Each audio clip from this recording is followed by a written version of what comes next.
Hello, my name is Atemnkeng Fontem, and this is my speech regarding the stay-at-home orders and whether or not they should be lifted across the nation. So, we're living in we're currently living in a pandemic, in a worldwide pandemic, but the pandemic is hitting the United States the hardest, and many people are now out of work due to local governments, state governments, local governments, state governments.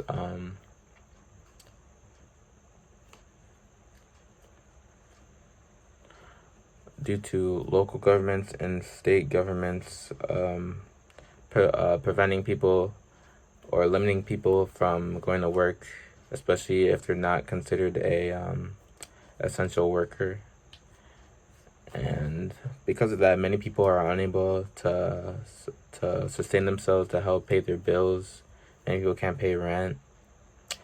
As the coronavirus pandemic in America continues, about 14.7% of, last time I checked the figure, 14.7% of Americans are currently out of work, which is the highest it's ever been since the Great Depression.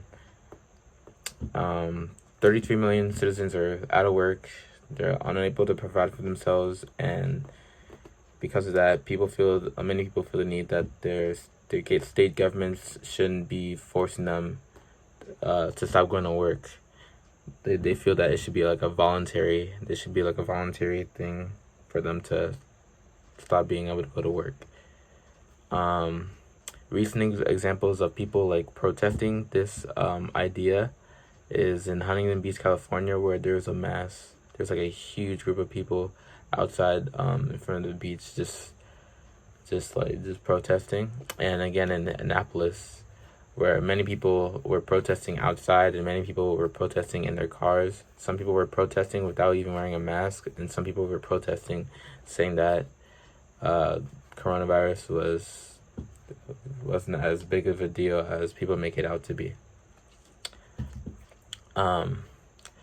Although the pandemic is severely devastating the economy, I believe that the welfare of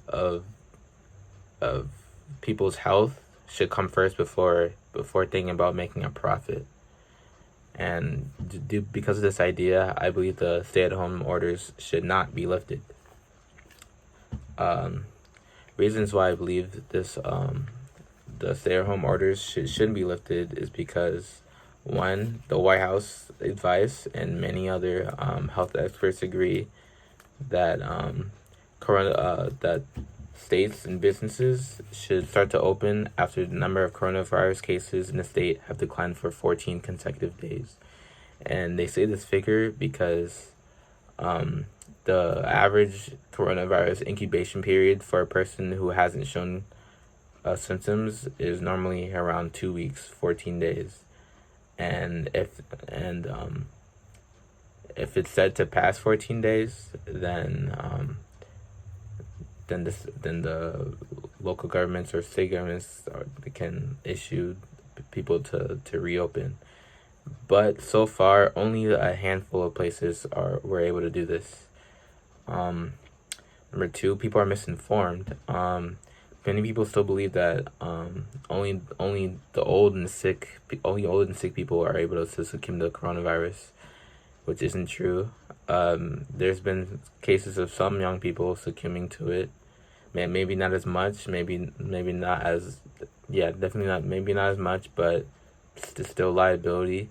And to think about it, what if you had coronavirus, you didn't know, you still went out, and you got somebody's like grandmother sick potentially. Like, people oftentimes don't realize how dangerous the situation is until it hits them personally. Even the governor of Georgia, Brian Kemp, admitted that he didn't even know asymptomatic people could spread the disease until like mid-April. And also, according to an article from CNN, experts predict a second wave of coronavirus hitting the U.S. in the fall, and us being out and about definitely wouldn't help curb that liability. Yeah, and this is my speech. Thank you.